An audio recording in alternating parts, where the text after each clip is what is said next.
everyone. We're gonna make a miso tofu spinach mushroom rice bowl. A lot to say in one word, in one sentence, but I'm gonna start by making the miso sauce. So the way that we're gonna make this miso sauce is I have some mirin. So mirin is just sweetened kind of like sake. So if you don't have sake or if you don't have mirin, you can just use rice wine, which you're gonna need anyway. So you're gonna use a little bit of rice wine and then just add some sugar to it or agave. And then we're gonna add even more sugar. So if you don't know much about Japanese cuisine, it's pretty sweet and salty. And there's a lot of good stuff in there. But I'm gonna keep my miso out of here until I melt my sugar, okay? So I'm gonna put this right on the stove. And I'm gonna cook it just until the sugar melts. And this will be our sauce. So it's a pretty savory, other words, salty sauce. What I want you to do is taste it and then add water to it as you feel like you need. You can drizzle this or you can kind of squirt it onto stuff. You can even marinate with it. So it's really up to you how you want to use this. What I don't want you to do is heat the miso up too much, because if you heat the miso up too much, it kind of loses its health properties. That might be a old wives' tale, but it is something that the Japanese believe, and so I will take their word for it and try not to ever overcook miso. It makes sense just because there are properties inside the miso that make it healthy, and the heat, I can imagine, would destroy some of it. So I'm just making sure that the sugar is all melted in there, and we are good to go. So I'm gonna take that off, and then I'm gonna stir in my miso.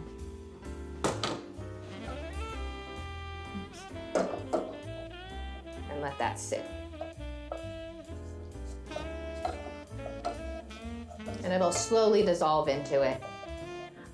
If you're using a organic miso, sometimes there's little pieces of miso inside or like the soybeans left in it. That's perfectly fine too.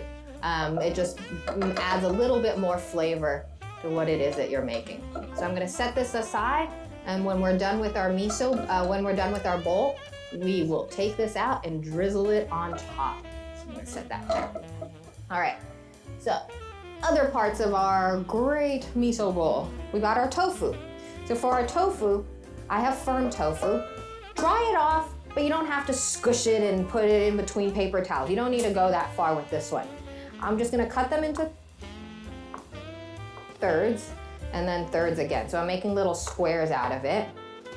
I'm gonna have my oven preheated to about 350, 375. And I'm gonna get rid of this extra water. You don't need the extra water. It'll just take longer to crisp up when you do it that way. And I'm gonna pour in some soy sauce and sesame oil. We have a great video with a Korean marinade though that would be really, really good with this, okay? So if you have the time, try to do a little bit more intense of a marinade, but it doesn't even need to sit that long. I just actually coat it and then I can put it back on. You can let this sit though. For a good day, flavors will really draw in there. It's the same thing you can do with tempeh. You should always try to marinate your tempeh before you cook with it. Just has a funky taste when you don't sometimes. So I'm gonna lay this on a parchment sheet. Didn't even grease the parchment sheet, no need. There's enough little bit of sesame oil in there that'll get it going. And then I'm just gonna put this in the oven. All right, and I have some tofu already made, so look, nice and crispy. You can do it at a lower temperature for longer and then it becomes crispier, or you can do it at a high temperature for a short amount of time and it just makes the outside crispy. So I'll put the variations with the time online for you. So if you can decide which kind of crispy tofu way you want, but super easy to make tofu at home and it really picks up any flavor that you want. So the other portion of this dish, or the last portion, would be the rice. Brown rice. You're interested on how I cook brown rice? I take 1 cup of rice and a whole big pot of water and I dump it in there and I let it boil for 40 minutes. After it's boiled for 40 minutes, I just drain it and dump it out. I don't even rinse it, but I let that excess water kind of drain out, and then I've got this nice rice ready to go. And this is a short grain brown rice too. So I let that cool down, and then I'm gonna add my other ingredients in there. So I've got mushrooms that I'm gonna add. For the mushroom, I'm gonna cut it in half, and then I'm gonna slice. And I'm using creminis, but you can use shiitakes, you can use oysters, you can really use any kind of mushroom that you like. But I'm gonna get that going. And then I've also got some sesame oil that's gonna finish the dish off, a little bit of soy sauce, and some garlic cloves that I'm gonna chop up right now. So I'm using about 3 garlic cloves, again, more or less depending on what you like at home. I just like a lot of garlic in my food, especially if I'm adding spinach to this. But again, add up to you. And you can even add onion in here too if you really wanted to. I'm gonna slice these guys instead of mincing them, I think. You get more bites of garlic then. Actually, I'll go back in and chop them up just a little bit more. And I'm gonna get my pan nice and heated, and then I'm gonna add oil.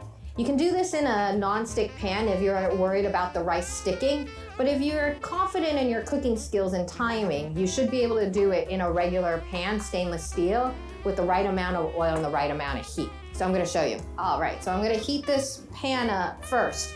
First things, pan hot, then coat with oil. My stove is pretty quick at heating things up, so it's ready now. I'm gonna add oil, and I'm gonna add enough oil to coat. So it depends on your size of pan. I could tell you 1 tablespoon, but if you've got a pan this big, that 1 tablespoon of oil is gonna probably fry your food before it actually cooks it.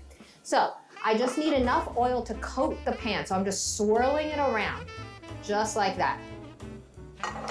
Now I'm gonna add things a little bit differently with this. I'm gonna add my mushrooms in first, and then I'm gonna add my garlic. But I'm actually gonna wait a little bit too. I'm gonna wait for the mushrooms to cook down, not completely, but until they've kind of started to release their liquid.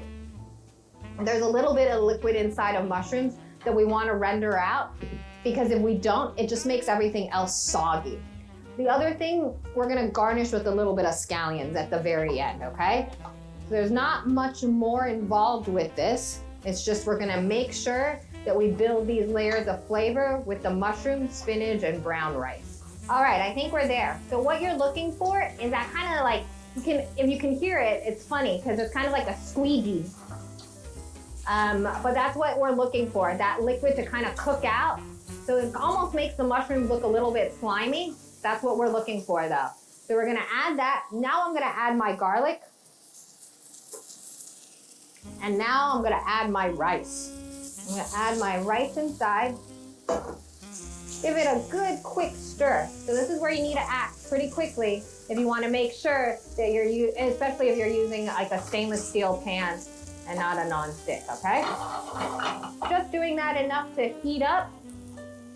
And then I'm gonna add my spinach in.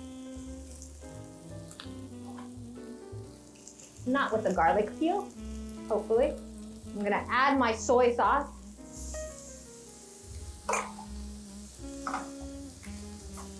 And give it a good stir. All right, so I think this is about there. Our spinach is wilted, our mushrooms are nice and soft too, and now we can assemble our bowl. So in order to assemble our bowl, you need a bowl first of all.